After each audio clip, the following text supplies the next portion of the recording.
আমি কনসাইনমেন্টের অলরেডি আগে একটা অঙ্ক করেছি এবং কনসাইনমেন্ট কি সেই সম্পর্কে তোমাদেরকে কিছু বুঝিয়েছি। আজকে আমি কনসাইনমেন্টের অ্যাবনর্মাল বা অ্যাক্সিডেন্টাল লস সম্পর্কে এবং তার ট্রিটমেন্ট সম্পর্কে সংক্ষেপে দু একটা কথা বলবো। অ্যাক্সিডেন্টাল লস বা অ্যাবনর্মাল লস বা নর্মাল লস এই জিনিসগুলো কি? কনসাইনমেন্টে যখন আমরা এক জায়গা থেকে আরেকটা জায়গায় কোনো প্রোডাক্ট পাঠাই, আমরা হাজার চেষ্টা করলেও যত রকমের প্রিকশন আমরা নেই না কেন, নিলেও দেখা যাবে একটা না একটা কিছু লস ইনকার করবেই। এই লসটাকে কোনোভাবেই আমরা রোধ করতে পারবো না। এই ধরনের লসকে বলা হয় নর্মাল লস। এই নর্মাল লস ছাড়াও বিভিন্ন সময় বিভিন্ন কারণে আরও এক ধরনের লস হয়, যে লসগুলো হয়তো প্রতিষেধক নিলে নাও হতে পারত, কিংবা হলে তার এগেনস্টে আমরা লসকে আমরা কিছু কারণে ইনশিওর করে বা অন্য কিছু করে সেই লসটাকে আমরা কমাতে পারি। এই যে লসটা, যেটা আনফরসিন, আমরা জানতে পারি না কিন্তু ঘটে যায়, এই ধরনের লসকে বলা হয় অ্যাক্সিডেন্টাল লস বা অ্যাবনর্মাল লস। এই অ্যাক্সিডেন্টাল অথবা অ্যাবনর্মাল লসের ট্রিটমেন্ট কী করে হবে এই সম্পর্কে আমি তোমাদেরকে দু একটা কথা সংক্ষেপে বলছি। অ্যাক্সিডেন্টাল লস যে ঘটনাটা ঘটছে, যে প্রোডাক্টটা বা যে পরিমাণ প্রোডাক্টের অ্যাক্সিডেন্টাল লস হলো, সেই লস ভ্যালুটা কত সেটা আমাদেরকে সর্বপ্রথমে ক্যালকুলেশন করতে হবে। এই ক্যালকুলেশন করার পর আমাদের পরবর্তী পদক্ষেপগুলো, অ্যাকাউন্টিং ট্রিটমেন্টগুলো আমরা যাব।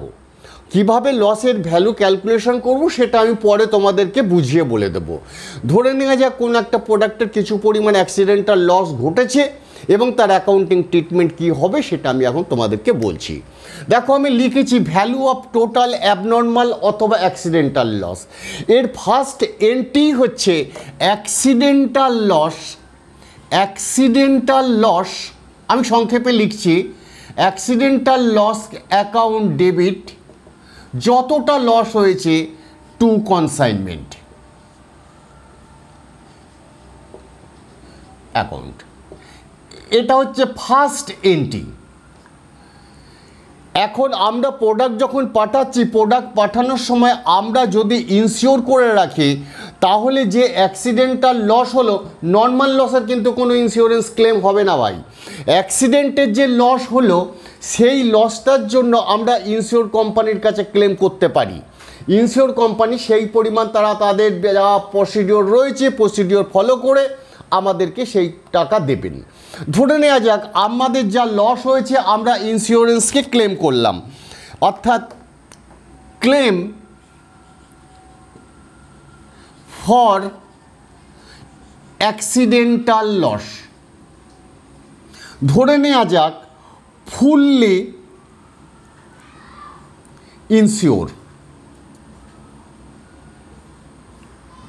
এটা আমি বি ট্রিটমেন্ট করছি, বি এর 1 নম্বর।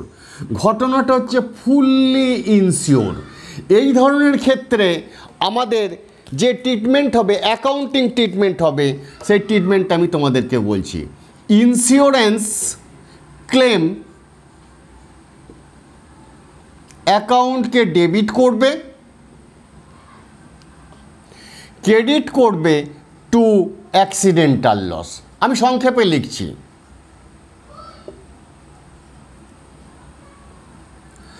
এমনও হতে পারে যে পুরোপুরি ইনশিওর করা নেই, আমরা যা মাল পাঠাচ্ছি তার 50% বা 25% বা 75% ইনশিওর করা রয়েছে। অর্থাৎ যদি এই রকম হয় partly ensure, PARTLY, partly ensure, সেক্ষেত্রে কি হবে? অর্থাৎ আমরা ইন্স্যুরেন্স ক্লেম করব একটা ফিগার,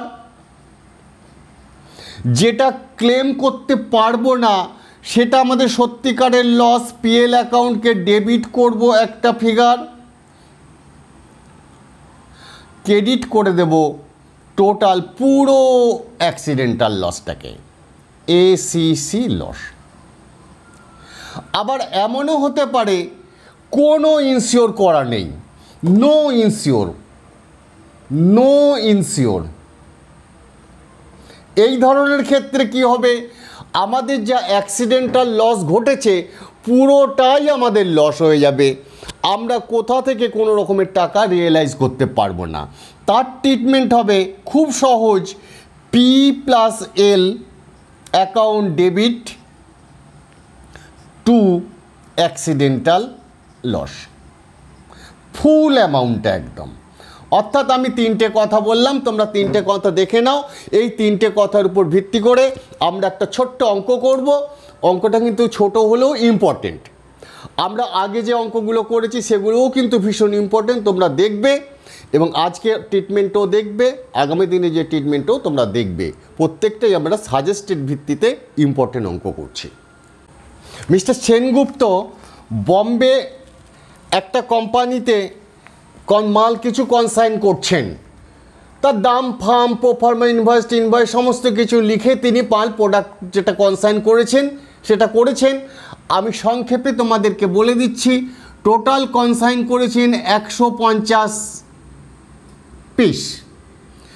রাস্তায় যেতে যেতে 5 পিস অ্যাক্সিডেন্টাল লস ঘটে গিয়েছিল, অর্থাৎ কনসাইনির কাছে 145 পিস গিয়ে পৌঁছেছে এবং কনসাইনি এটা পাওয়ার পর 100 পিস মাত্র বিক্রি করতে পেরেছেন, 45 পিস তার হাতে রয়ে গেছে।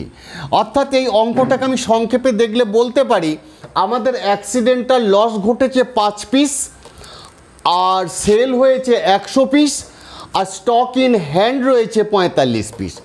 এর ট্রিটমেন্ট কি করব, আমাদের অঙ্কে সমস্ত কিছু দেয়া রয়েছে, তার উপর ভিত্তি করে কিভাবে আমরা ট্রিটমেন্ট করব সেটা আমি এখন করে দেখাচ্ছি। আমাদের অঙ্কে প্রথমে তোমরা কনসাইনমেন্ট অ্যাকাউন্ট খুলবে। যেহেতু কনসাইনমেন্ট বিভিন্ন জায়গায় হতে পারে, তার জন্য আমি এটাকে ক্লিয়ার করে বোঝাবার জন্য লিখে দিলাম এটা বম্বে কনসাইনমেন্টের অ্যাকাউন্ট করছি, তাই লিখলাম কনসাইনমেন্ট টু বম্বে অ্যাকাউন্ট। এদিকটা টু, এদিকটা বাই লিখতে হয়, এটা আমার বলার কিছু নেই, তোমরা ক্লাস 11 থেকে জেনে আসছো। যাই হোক, আমাদের এখানে প্রথমে 150 পিস প্রোডাক্ট কনসাইন হয়েছে, তার যা ট্রিটমেন্ট টু দিয়ে লিখব গুডস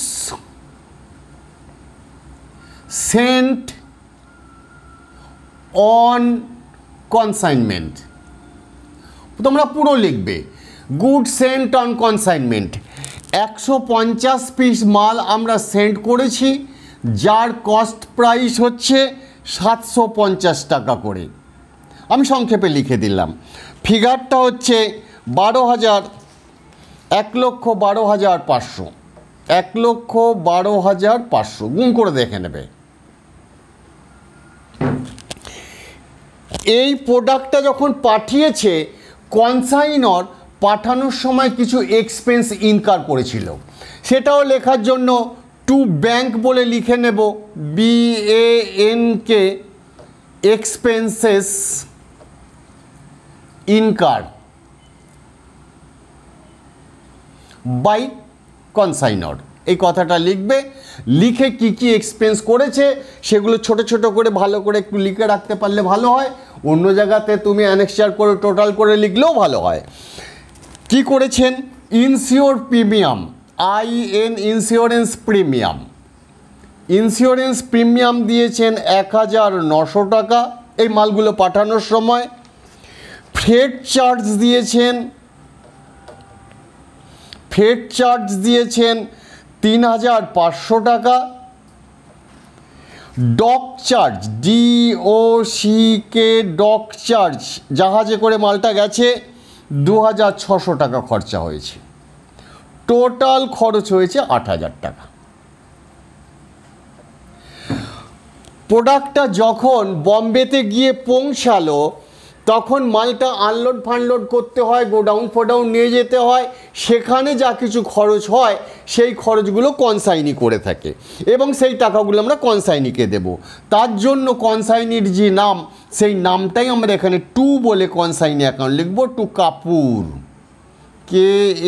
KAPOOR, কাপুর মানে হচ্ছে আমাদের অঙ্কে কনসাইনি। কাপুর বলতে আমি কনসাইনির কথা বলতে চাইছি। CONSIGNE,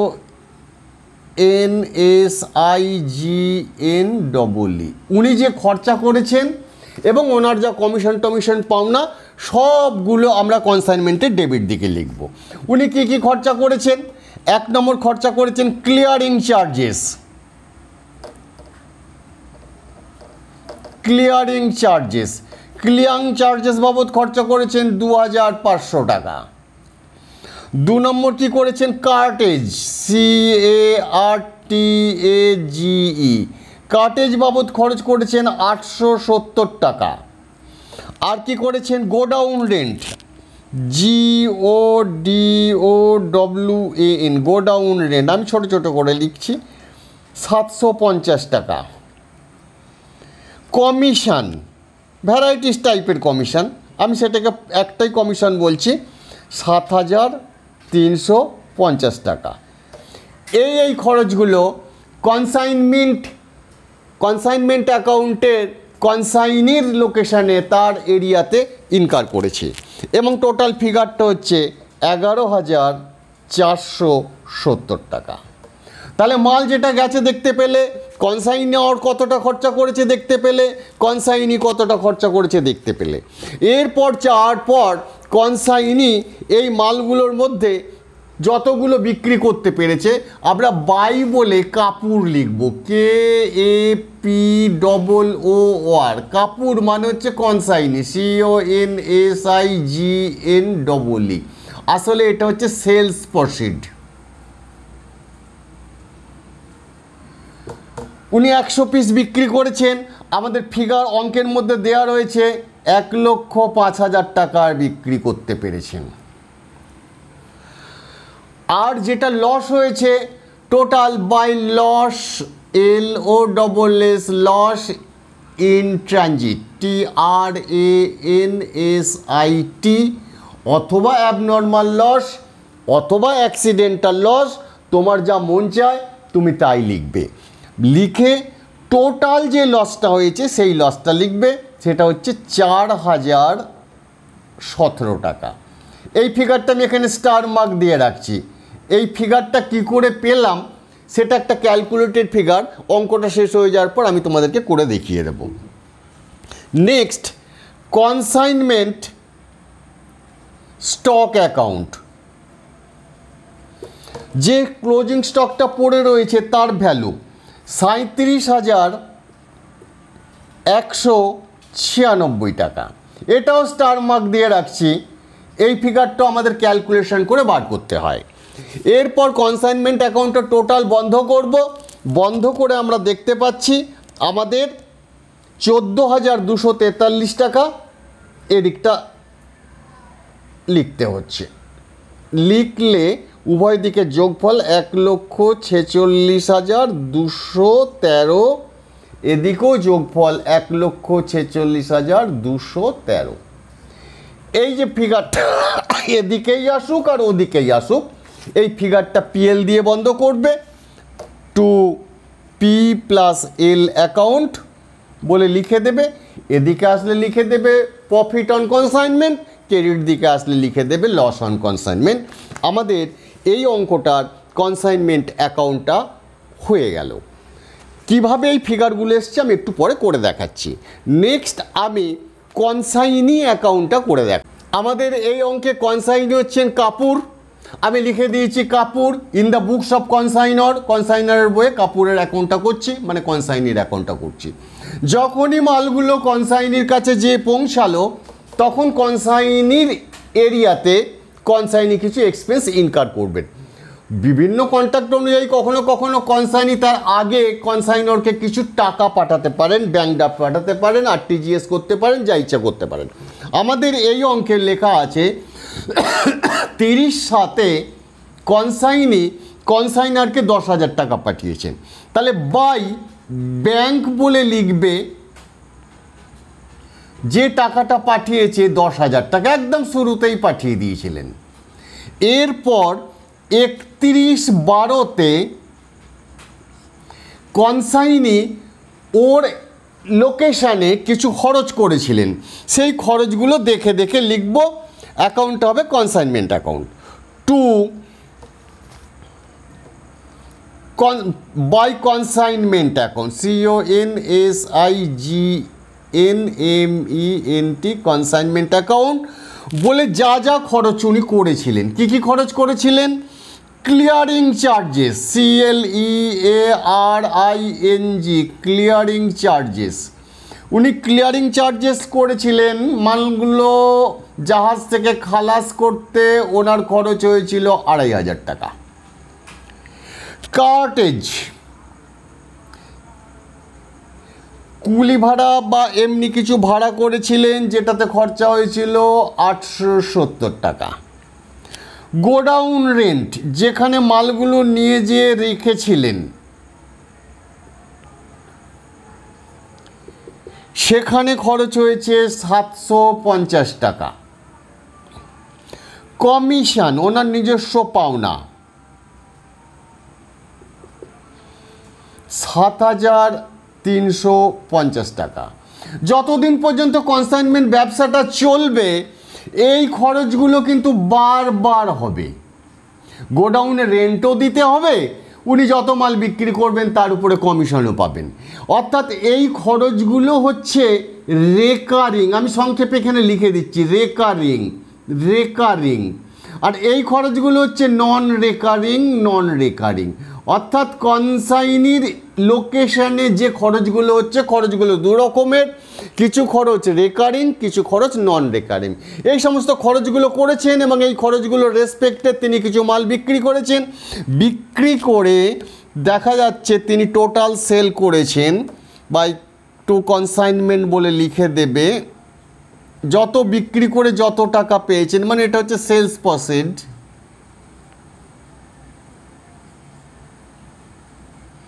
1,05,000। অঙ্ক আমাদের শেষ। কত টাকার মাল বিক্রি করেছেন, কত টাকা পাঠিয়েছেন, কি কি খরচা করেছেন, ব্যাস আর কিচ্ছু নয়। এরপর প্লেন অ্যাকাউন্টটাকে বন্ধ করো, 1,05,000। প্লেন অ্যাকাউন্টটাকে বন্ধ করো, 1,05,000। বন্ধ করার পর যে ব্যালেন্সিং ফিগার আসছে সেটা হচ্ছে 83,530 টাকা। এটা বাই ব্যালেন্স সিডি হতে পারে অথবা টু ব্যালেন্স বিডি হতে পারে, সিডি বিডি যা ইচ্ছা হতে পারে, কিন্তু আমাদের এই অঙ্কে ক্লিয়ার বলে দেওয়া আছে যা ব্যালেন্স পাওনা আছে সঙ্গে সঙ্গে উনি সেই টাকাটা পাঠিয়ে দিয়েছেন। তার মানে বাই ব্যালেন্স এই জায়গাটাতে আমরা লিখে দেব বাই ব্যাংক, মানে ব্যাংকে, কনসাইনরের ব্যাংকে এই টাকাটা যে ঢুকে গেছে, আমাদের কনসাইনি অ্যাকাউন্টটা বন্ধ হয়ে গেল। এরপর আমরা পরবর্তী ক্ষেত্রে নেক্সট লস ইন ট্রানজিট অ্যাকাউন্টটা করছি এবং কনসাইনমেন্ট স্টক অ্যাকাউন্টটা করছি। তারপর আমরা ওই ফিগারগুলো যেগুলো প্রথমে বলেছিলাম একটু করে দেখিয়ে দেবো। যত টাকার প্রোডাক্ট অ্যাক্সিডেন্টাল লস বা অ্যাবনর্মাল লস হয়েছে তার ডেবিট দিকে টু কনসাইনমেন্ট বলে লিখব, যা ডেট হয়েছে ডেট দেবে, দিয়ে লিখব 4017 টাকায়। ফিগারটা আমি ক্যালকুলেশন করে পরে দেখিয়ে দিচ্ছি। এর মধ্যে আমরা ইন্স্যুর কোম্পানির কাছ থেকে পেয়েছি বাই ব্যাংক অথবা INS ইন্স্যুরেন্স ক্লেম বলে আমাদের অঙ্কে বলা হয়েছে 3,500 টাকা পেয়েছি। আর যেটা পেলাম না বাই P+L অ্যাকাউন্ট, সেটা হচ্ছে 517। এটা হচ্ছে লস। অঙ্ক খতম, উভয় দিকে যোগ করে দেবে, মিলে গেল 4017। ক্লোজিং স্টক ডেবিট ব্যালেন্স হয়, এর ডেবিট দিকে টু কনসাইনমেন্ট বলে লিখবে। ফিগারটা হচ্ছে 37,196। এদিকে বাই ব্যালেন্স সিডি লিখে দেবে 37,196। অঙ্ক বন্ধ হয়ে গেল। এই স্টকটা ব্যালেন্স শিটের অ্যাসেট দিকে যাবে। এখন আমি যে ফিগারগুলো স্টার মার্ক দিয়েছিলাম সেগুলো কি করে ক্যালকুলেশন করে আসছে সেটা দেখিয়ে দিচ্ছি। আমি অ্যাক্সিডেন্টাল লস বা অ্যাবনর্মাল লস বা ক্লোজিং স্টক এর ভ্যালুয়েশন কী করে করতে হয় সেটা তোমাদেরকে দেখাচ্ছি। আমার বলার কিছু নেই, একটাই মাত্র কথা আমি তোমাদেরকে বলবো, যে জিনিসটা তুমি কস্ট বা ভ্যালু বার করতে চাচ্ছ তার সাথে কেবলমাত্র নন রেকারিং এক্সপেন্সের প্রপোর্শনেট অংশ তার কস্টের সাথে যোগ করে টোটাল ভ্যালু বের করে দাও। এই একটাই মাত্র কথা, আর কিছু বলার নেই। আমি তবু করে দেখিয়ে দিচ্ছি। আমরা দেখো টোটাল গুডস কনসাইন CONSIGNED আমরা কনসাইন করেছিলাম 750 টাকা করে 150 পিস, যার ভ্যালু হচ্ছে 1,12,500 টাকা। তোমরা ক্যালকুলেটর মেরে চেক করে নেবে। Expenses incur by consignor CONSIGNOR এগুলো সবই হচ্ছে নন রেকারিং।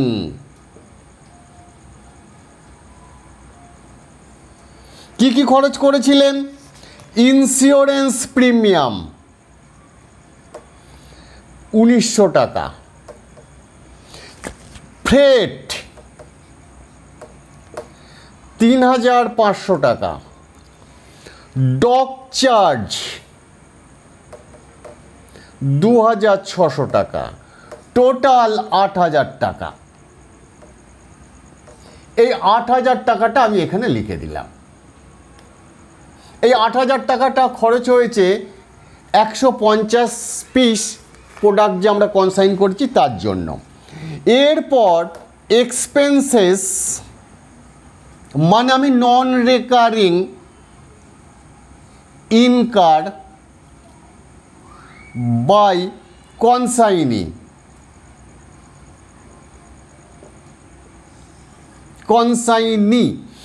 উনি যে সমস্ত নন রেকারিং খরচগুলো করেছেন, কি কি করেছেন? আচ্ছা, এর মধ্যে আমি একটুখানি ভুল করলাম। এই প্রোডাক্টটা এখানে যাওয়ার পর এই রাস্তা দিয়ে যখন যাচ্ছে, যেতে যেতে লস হয়ে গেছিলো, লস ইন ট্রানজিট 5 পিস নষ্ট হয়ে গেছিলো। এই 5 পিসের ভ্যালুটা কত? এটাকে যোগ করে দাও, যোগ করে টোটাল ভ্যালু আসছে 1,20,500। এটা কত পিসের ভ্যালু? 150 পিসের ভ্যালু। তাহলে 5 পিসের ভ্যালু কত? 150 পিসের ভ্যালু যদি এটা হয় তাহলে 5 পিসের ভ্যালু কত হচ্ছে? 4017 টাকা। এটা আমাদের টোটাল লস হয়ে গেছে। কিভাবে ক্যালকুলেশন করলাম আমি ছোট্ট করে বলে দিচ্ছি। 1,20,500 করবে, তাকে গুণ করবে 5 দিয়ে, ভাগ করবে 150 দিয়ে। এটা করলেই এই ফিগারটা এসে যাবে। অর্থাৎ কনসাইনির কাছে প্রোডাক্ট যে পৌঁছালো 145 পিস, সেই 145 পিস প্রোডাক্টের দাম হচ্ছে 1,16,483 টাকা। এই প্রোডাক্টটা 145 পিস কনসাইনির কাছে যাওয়ার পর সে কিছু খরচা করেছে। এক্সপেন্সেস ইনকার, এক্সপেন্সেস বলতে আমি নন রেকারিং বলতে চাইছি, নন রেকারিং ইনকার বাই কনসাইনি। উনি কি কি নন রেকারিং খরচ করেছেন? দুটো খরচ নন রেকারিং করেছে। একটা হচ্ছে ক্লিয়ারিং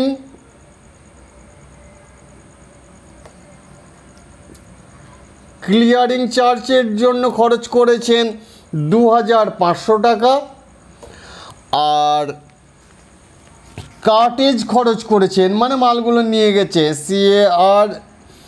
CARTAG, কার্টেজ বাবদ খরচ করেছেন 870 টাকা।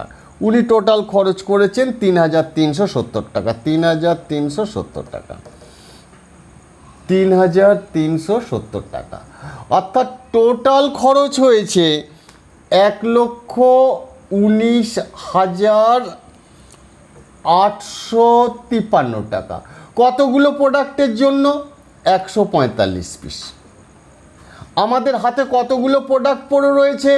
100 পিস সেল হয়ে গেছে, তাহলে প্রোডাক্ট পড়ে রয়েছে কত? 45 পিস। তাহলে ভ্যালু অফ সেল স্টক মানে হচ্ছে 45টার, সেটা কি করে বার করছি দেখে নাও। 1,19,853 ইন্টু 45 ভাগ 145, এটা করলে যে ফিগারটা আসছে 37,196 টাকা। এটাই হচ্ছে value of closing stock, value of VALUE, value of closing stock. দেখো বুঝতে পারলে কিনা দেখে নেবে, আশা করি তোমরা বুঝতে পেরেছো। আমরা অলরেডি অনেকগুলো চ্যাপ্টার কভার করে ফেলেছি ভাই। আমরা পার্টনারশিপ করেছি, অ্যাডমিশন কাম রিটায়ারমেন্ট করেছি, ডিজলিউশন করেছি, পিসমিল ডিস্ট্রিবিউশন করেছি, হায়ার পারচেজ করেছি, হায়ার পারচেজের ভ্যারাইটিস টাইপের অঙ্ক করেছি, এবং এখন আমরা কনসাইনমেন্টও লাস্টের দিকে চলে গেছি। যারা দেখোনি তারা অবশ্যই দেখবে। তোমরা হয়তো ভাবছো সাজেশান দিতে হবে, সাজেশান দিতে হবে। আমরা যে অঙ্কগুলো করছি এই অঙ্কগুলোই সাজেশান, এই অঙ্কগুলোই তোমরা ধরে রেখে দাও, পরীক্ষা পারপাসে অত্যন্ত ইম্পর্টেন্ট। এই অঙ্কগুলো হয়তো হুবহু ফিগার আসবে না, এই টাইপের অঙ্ক আসবে। সুতরাং আমাদের যে অঙ্কগুলো করছি এই অঙ্কগুলো তোমরা ভালো করে দেখো, করো, প্র্যাকটিস করো। তার জন্য তোমাদেরকে যদি কিছু তোমাদের মনের মধ্যে প্রশ্ন থাকে, ডাউট থাকে, আমি সব সময় তোমাদের পাশে আছি। তোমরা আমাকে জানাও, আমার টেলিগ্রাম গ্রুপের মাধ্যম দিয়ে তোমরা আমাকে অবশ্যই জানাও। তার লিঙ্ক তোমরা পেয়ে যাবে আমার চ্যানেল ডেসক্রিপশানে এবং ভিডিও ডেসক্রিপশানে। এছাড়াও আমরা আগামী দিনে এই কনসাইনমেন্টের অত্যন্ত ইম্পর্টেন্ট একটা চ্যাপ্টার ইনভার্স প্রাইস মেথড বা লোডেড প্রাইসের একটা অঙ্ক করব, যেটা বিশেষত অনার্সের ছেলেদের পক্ষে তো খুবই ইম্পর্টেন্ট। সেটা যাতে তোমরা দেখতে ভুল না করো, মিস না করো, তার জন্য তোমাদের অবশ্যই আমাদের চ্যানেলটিকে সাবস্ক্রাইব করে নোটিফিকেশান অল করে রাখতে হবে।